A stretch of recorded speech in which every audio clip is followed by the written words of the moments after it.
So tonight's ball game and game one of a three-game set in Detroit versus the Tigers was all about squandered opportunities. The top of the fifth, the top of the eighth, and then we see this one right here with a man on second base and 2 outs. Nico Horner not able to tap into that home run well. He was looking for his first long ball of the season. Instead, the Cubs, they fall by a pair, 3-1. And Tarek Skubal, he was everything that was advertised. This was a good one if you're a Detroit Tigers fan. So pull up a chair. This is Cubs Postgame Live, presented by Yuengling, America's oldest brewery. I'm Cole Wright. That's Elise Menaker. And Elise, we talked about the squander opportunities. The Cubs, usually so stellar out there on the base paths, but tonight, somewhat of a departure. You knew that every run was going to be important, not just because you're playing the best team in the AL, but because you're up against Skubal. And so when they had their opportunities, which again, you're not even going to have many against him, it was rare to see where you get a runner to third, but then PCA, it seems just maybe some miscommunication there at third base. Shaw attempting late in the game to steal, gets thrown out.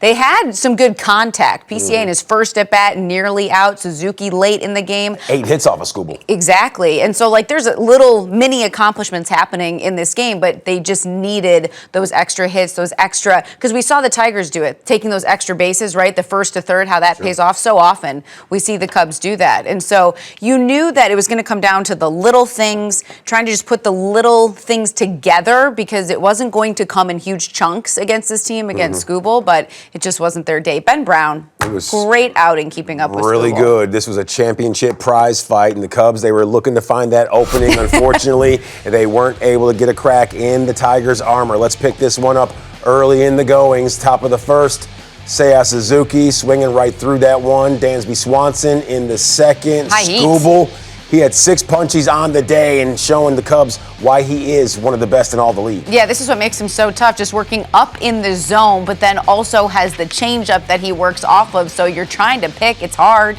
Not easy. And also not easy to get knocks like this off of Skubal. Riley Green, a little bit off balance right there. And PCA says, I'll turn the Jets on, I'll slow them down, I'll come back to third. Oh, no, out of the baseline. So having a man on third and first with nobody out, at least, that goes by the wayside. So right before he makes that turn, he was actually watching the play in the outfield, and that's why he was slowing down. And then with the miscommunication with Barrier, I think it was just unexpected send from PCA's end, it looked like. Justin Turner not able to cash in right there, but Ben Brown, well, that pitch to Gleyber Torres, that's smoked into the big field. The run would score, so that gets the scoring started in this one, 1-0. Gritty Tigers on top. Yeah, and it hurt because that came right after the PCA play in the bottom of the fifth, and so the Tigers answered right away. All right, man on second. Kyle Tucker says, hey, guess what?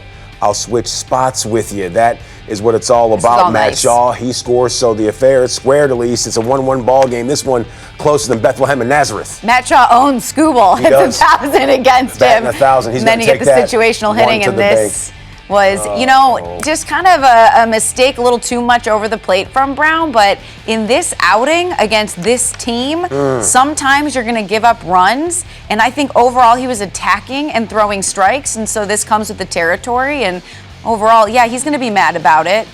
But overall, a good day. Spencer for hire hitting Ben Brown with a little pizza right there. 2-1 in favor of Detroit. But Kyle Tucker, once again, making some noise, available to push some runners ahead, and that's all you can ask for in the late goings of a contest. Yeah, this is what we were looking for, right? Those first to third, just taking advantage of the little opportunities to get Skubal out of the game, because at that rate, you're wondering, is he just going to go the whole way? Yeah, 94 pitches, 65 strikes, and Seiya put a charge into this one. Who needed it? Oh, what? Torkelson bringing the big glove to the ballpark. Yeah, so from the second look, I don't think it would have been out, but boy, would that have been nice. The Cubs needed it. Excuse me, that was Carpenter. My mistake on that one. Either way, this one hit an absolute ton. It's Jahmai Jones, 374 feet. It would be just enough in that game. Called up from AAA. Yeah, the Tigers, a 3-run cushion, his second career Major League home run. Genesis Cabrera, usually filthy with this stuff, but he left that one right over the heart of the plate for just too long. The Cubs, they end up getting more knocks than the Tigers, 9-8, but it's a run scoring competition.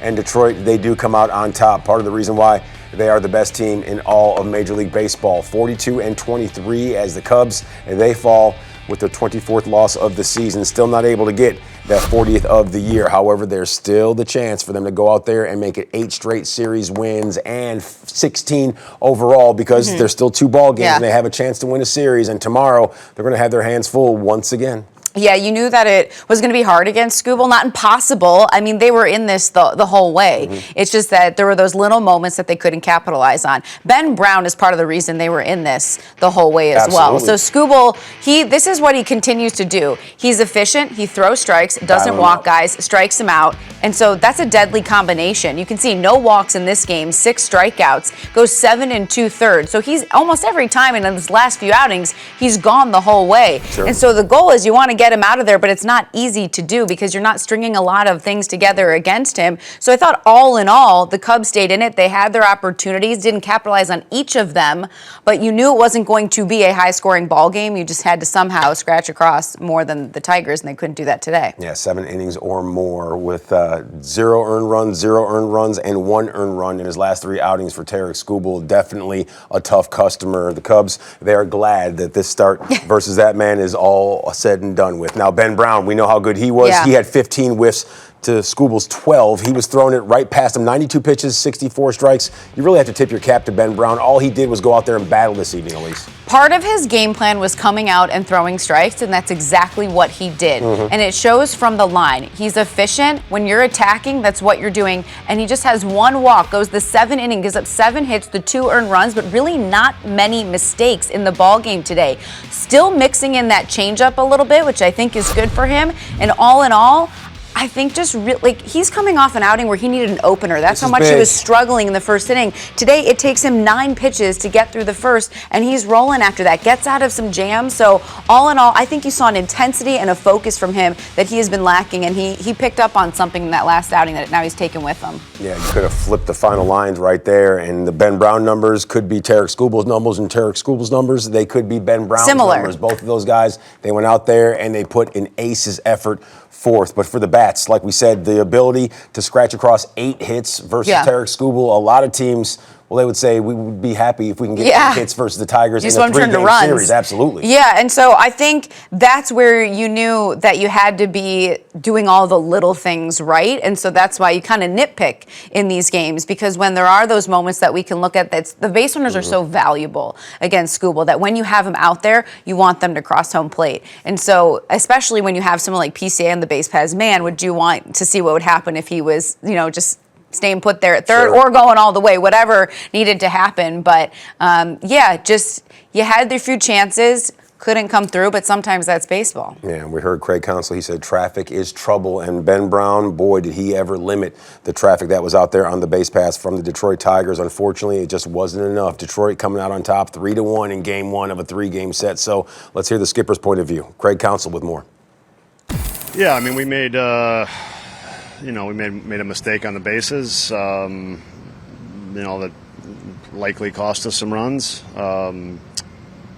And yeah, when it's this close and it's tough to score, those things tend to come back to hurt you. What did you see happen on that play between? It looked like Pete was slowing down. Yeah, I think Pete was slowing down. Q had him still going. He didn't see him slowing down, and then Pete picked him up, and then. Right, and then Pete started going and Pete slipped, so,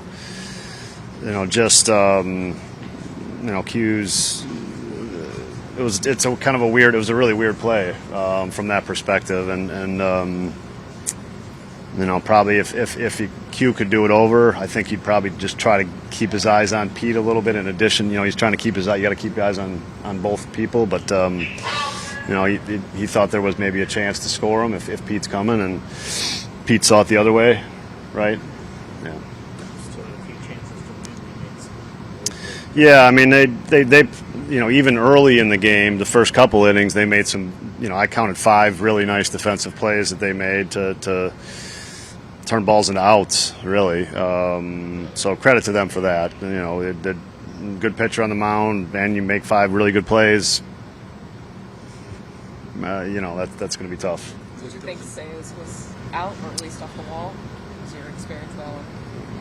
I thought he hit it good. Really high. The ball felt like it carried a lot, and the guy made a great play. What do you think of just the way Ben was kind of up to the challenge today. Yeah, I mean, the last two starts we've gotten the great Ben Brown, and that's a great sign for us and a big step for us, and a big boost of confidence for Ben. So, he and a credit to him, right? Things had kind of gone off the rails a little bit for 3 or 4 starts, and he's come back and, I think arguably delivered his best 2 of the year. So really happy about that, and happy for Ben there.